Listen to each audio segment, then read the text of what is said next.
Linking files and videos in modules gives you a great way to quickly push out information to learners, but they can only take you so far. To create an interactive presentation with more content and options, we need to create a site.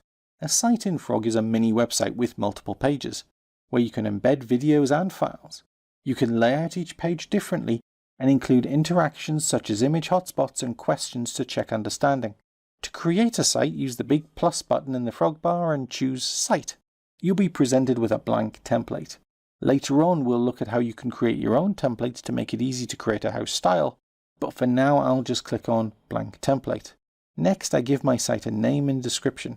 At this stage, I will not click on Create Template, or worry about the theme and icon, or tags and keywords, and instead I'll click Create.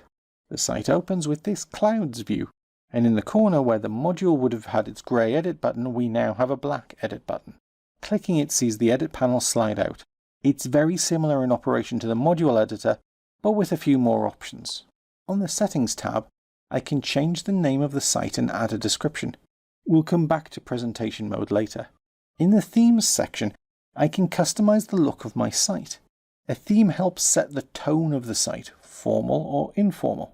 You can add a background picture and icon.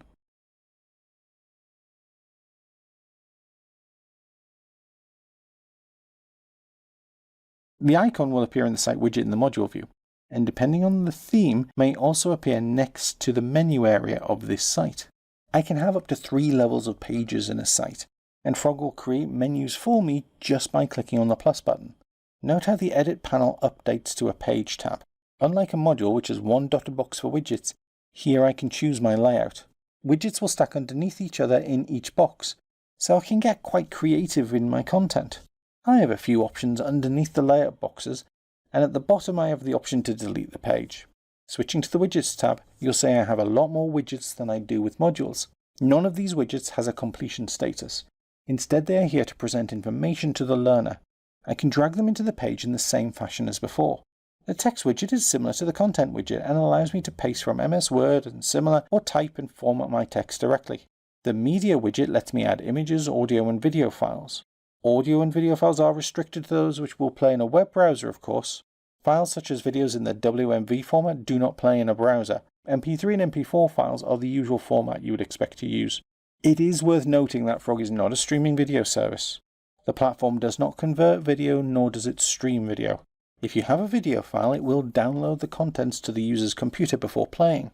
If you do have a large video, there are several streaming services available which provide the ability to embed video. Frog can embed from Vimeo and YouTube, and within the Widget Advanced section, you will find the HTML widget which allows you to add embed code from other services. If you have a file such as a PowerPoint or other media which cannot be embedded in a web page, then the Link to File widget is the way of providing it to your users. As with the module widgets, selecting a widget updates the settings view in the Edit panel, giving me options associated with that particular widget. We have video guides available for the other widgets, which you can explore when you're ready. As with editing a module, remember to save your changes often as you are updating a live website. One last thing for this video, currently my site is laid out with multiple pages and users can choose how to work through the information. If I want to present the information in a linear fashion and have the site report back to my module that the learner has completed it, I can activate presentation mode. I click anywhere on the site, except on a page link or widget, and the settings panel reverts to my site settings. Clicking presentation in the display mode brings up the presentation menu, and if I save my changes and leave the editor, the site's menu disappears, and I am left with back and next buttons. The presentation bar remembers my progress, so I can close the site and return later to the same point. On the final page, the next button is replaced with a finish button. Clicking that closes the site and reports to the module that I have completed the site. In the next section, we will look at a special set of site widgets which control the next button, giving you the ability to test each learner's understanding of the material presented.